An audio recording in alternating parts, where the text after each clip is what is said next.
먼저 감지해서 큰 피해를 주는 S파가 오기 전에 국민들에게 지진 발생 사실을 알리고 있어요.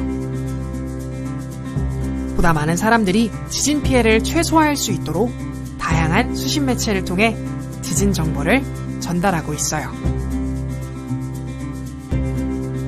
기상청과 함께한 저는 과학국이었습니다. 쉽고 재미있게 배우는 1분 지진과학교실 2편 규모와 진도. 지진을 나타내는 용어에는 어떤 것들이 있을까요? 진원은 지진이 발생한 곳으로 지진을 일으키는 에너지가 발생한 지하 내부 지점을 말해요. 진앙은 진원에서 바로 위 지표면과 만나는 지점입니다. 지진의 크기는 어떻게 나타낼까요? 지진의 크기를 나타내는 척도에는 규모와 진도가 있는데 둘 다 숫자가 클수록 더 강한 지진을 의미해요. 규모는 지진 자체가 가지고 있는 에너지의 크기이며 아라비아 숫자로 나타내요. 규모 1이 커지면 지진파의 진폭은 10배, 방출되는 에너지는 약 32배 증가해요. 지진이 발생했을 때 어느 곳에서든 그 지진의 규모는 동일해요. 진도는 내가 있는 위치에 따라 흔들림을 느끼는 정도를 말하며 로마 숫자로 표현해요. 같은 규모의 지진이라도 지진이 발생한 곳에서 멀어질수록 진도의 크기는 작아져요. 또한 한 지역 내에서도 건물의 높이나 상황에 따라 상대적으로 느끼는 진도는 달라질 수 있어요. 지진이 일어났을 때 흔들림의 정도를 등급으로 나타내는데 우리나라를 비롯한 여러 나라에서는 수정 메르칼리 진도 계급을 사용하고 있어요. 등급이 높을수록 지진의 크기가 크다는 것을 의미해요.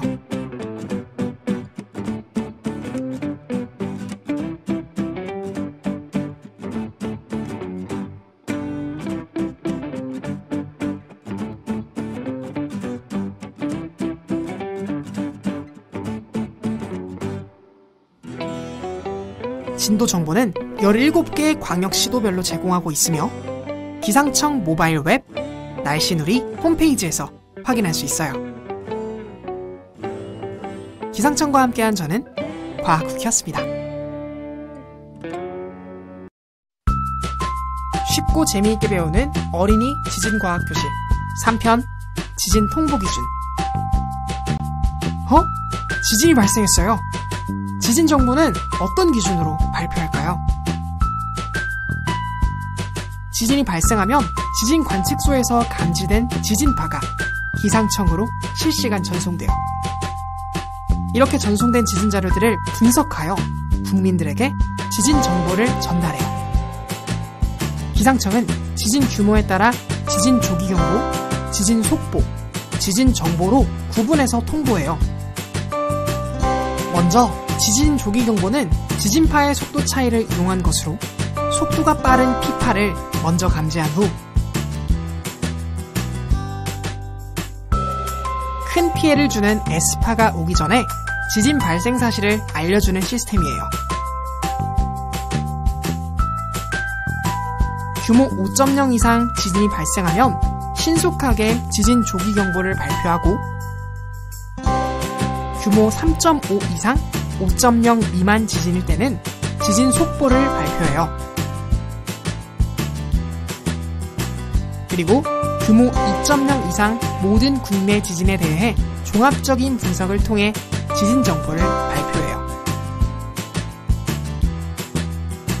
지진은 예측할 수 없기 때문에 신속한 지진 통보로 지진이 발생했다는 사실을 빠르게 안다면 사람들이 지진에 대비할 수 있는 시간이 생겨 인명과 재산 피해를 줄일 수 있어요. 기상청과 함께한 저는 과학국이었습니다. 쉽고 재미있게 배우는 어린이 지진과학교실 4편 지진해일. 여러분, 혹시 바다에서도 지진이 일어나는 사실을 아시나요? 2004년에 인도네시아의 수마트라 섬 부근 바다 밑에서 일어난 지진으로 인해 지진의 일이 발생해 엄청난 피해를 줬어요. 지진의 일이라는 단어는 쓰나미라고 불리는 일본어에서 유래했는데 쓰는 항구를, 나미는 파도를 의미해요.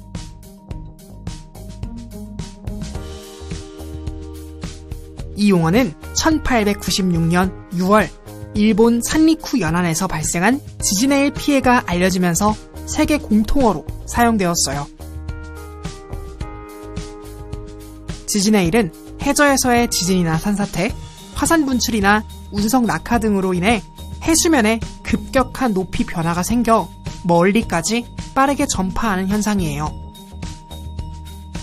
먼 바다에서 지진의 일 파도는 해수면으로부터 수십 센티미터 이하이지만 얕은 바다에서는 급격하게 높아져서 우리의 생명을 위협하는 파도가 돼요.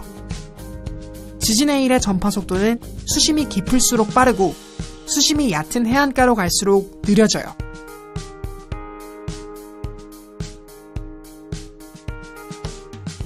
만약 우리나라에 지진의 일이 발생할 것으로 예상되면 기상청에서는 지진의 일 정보, 지진의 일 특보를 발표해요.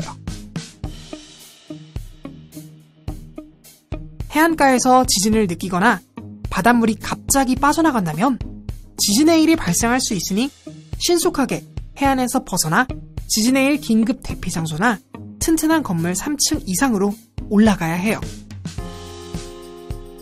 기상청과 함께한 저는 과학후키였습니다. 쉽고 재미있게 배우는 어린이 지진과학교실 5편 화산. 화산이란 지하 깊은 곳에서 생성된 마그마가 벌어진 지각의 틈을 통하여 지표 밖으로 나올 때 용암이나 화산 쇄설물이 분출하여 만들어진 산을 말해요. 땅속 깊은 곳에서 지구 내부의 높은 열로 암석이 녹아있는 상태의 물질인 마그마가 식으면서 마그마망의 압력이 높아져요. 이후 마그마가 그 위에 지표를 뚫고 올라오면 화산이 형성돼요.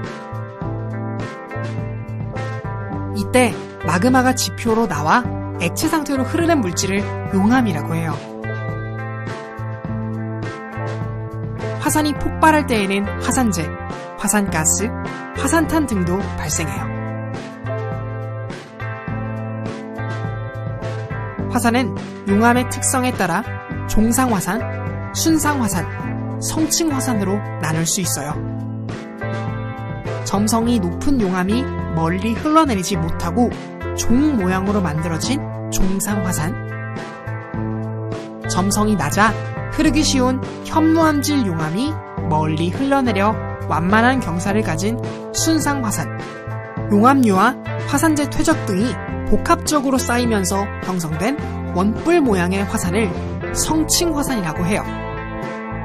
우리가 살고 있는 한반도에도 화산이 있다는 사실을 알고 있나요? 한반도에서 활화산은 백두산이 있고 한라산과 울릉도는 과거에 화산이 분화해서 만들어졌어요. 그중 백두산은 역사 기록을 살펴보면 과거 946년경에 화산 폭발의 크기를 측정하기 위해 0부터 9까지 나타낸 화산 폭발 지수에서 7에 해당되는 대규모 분화가 있었던 것으로 추정되고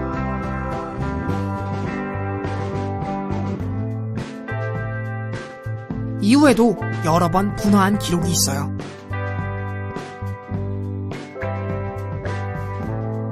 기상청에서는 우리나라에 영향을 줄 수 있는 주요 화산 29개를 포함해 전 세계 112개의 화산을 대상으로 화산 분화 활동을 감시하고 있어요.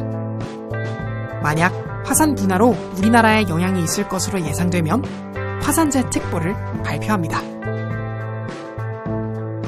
화산이 폭발하면 산불, 산사태, 그리고 화산재에 의한 대기오염 등 여러 가지 재해가 발생할 수 있어요.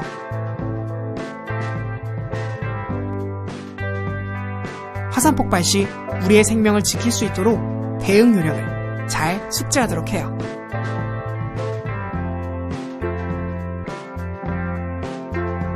기상청과 함께한 저는 과학후키였습니다. 쉽고 재미있게 배우는 1분 지진과학교실 1편 지진이란 지구 내부에 급격한 지각변동이 생겨 땅이 흔들리는 현상을 말합니다. 지구의 내부는 내핵과 외핵, 맨틀, 그리고 지각으로 구성되어 있습니다. 고체 상태이지만 유동적인 암석층으로 이루어진 맨틀의 상하부 온도 차이로 인해 맨틀에서는 끊임없이 대류 활동이 일어납니다. 맨틀 위의 지각은 맨틀 대류에 따라 당겨지고 밀려지며 조금씩 움직이게 됩니다. 지각은 10개에서 16개의 판으로 나눠져 있으며 지진은 주로 판이 만나는 판의 경계에서 발생합니다. 대표적인 판의 경계인 환태평양 조산대에서는 큰 규모의 지진과 화산이 빈번하게 발생합니다.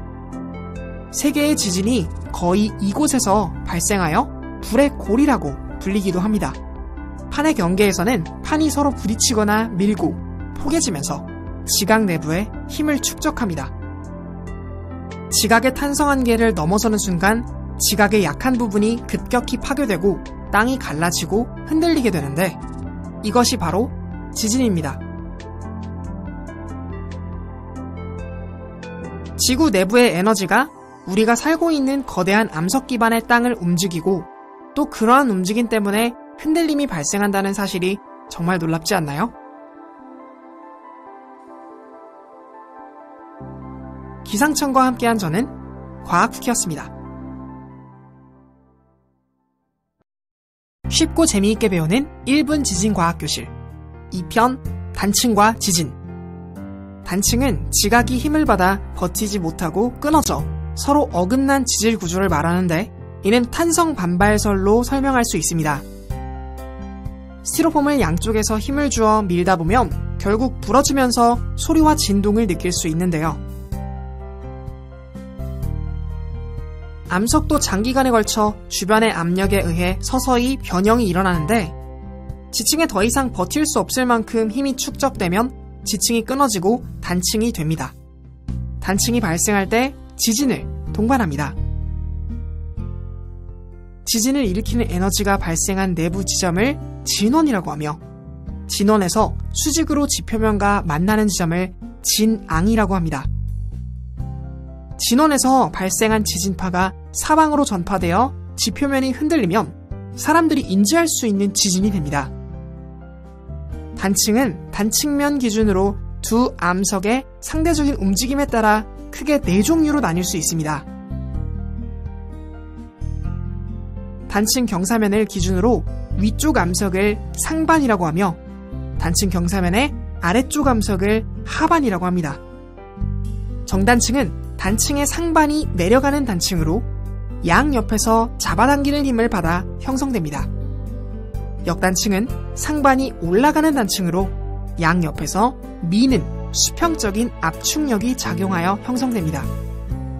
주양이동 단층은 단층면을 따라 수평으로 이동한 단층이며 수직 단층은 위아래로 힘을 받아 생긴 단층입니다. 단층면의 기울어진 면과 수평면이 만나는 선을 주양선이라고 하며 선이 가리키는 방향을 주향이라고 합니다. 경사는 단층면이 수평면에 대해 기울어진 각도를 나타내며 수평면 아래쪽 각도를 측정합니다. 현재 한반도에도 여러 단층이 존재하는데 기상청에서는 지하 단층 구조 정보를 파악하고 단층에 대한 조사 연구를 단계적으로 진행하고 있습니다. 단층을 살펴보면서 가장 흥미로웠던 점은 한반도 내의 여러 단층 구조 정보를 파악하고 이에 따라 한반도에서 발생하는 지진의 성격을 분석할 수 있다는 사실이었어요. 기상청과 함께한 저는 과학쿠키였습니다. 쉽고 재미있게 배우는 1분 지진과학교실 3편 지진파란? 지진파는 지진에 의해 발생하는 파동으로 이를 분석해 지진의 위치와 크기 등을 알아낼 수 있습니다. 지진파는 진원에서 시작해 지각 내부를 통해 전달되는 실체파와 지각의 표면을 따라 전달되는 표면파로 나눌 수 있습니다. 실체파는 P파와 S파로 나눌 수 있는데요. P파는 가장 먼저 도착한다는 의미인 primary wave에서 유래했으며 전파 속도는 6에서 8km/s입니다. S파는 두 번째로 도착해서 세컨더리 웨이브라고 부르며 전파 속도는 3에서 4km/s입니다. 파의 진행 방향과 운동 방향이 서로 직각이어서 피해가 큽니다. 다음으로는 표면파인 러브파와 레일리파가 지표면을 따라 전파되면서 피해를 입힙니다. 지진 발생 시 P파와 S파의 속도 차이를 이용하여 한 관측소에서 진원까지의 거리를 알 수 있고 각 관측소를 중심으로 진앙 거리를 반지름으로 하는 원을 그려보면 교차하는 지점이 진앙이 됩니다. 한 관측소에서 반구를 그려 진앙 아래 수직으로 만나는 지점이 진원, 그 거리가 진원 깊이가 됩니다. 큰 규모의 지진은 지진 발생 전후 진원 부근에서 여러 번의 지진이 발생합니다. 전진은 큰 규모 지진의 전조로 본진 전에 발생하는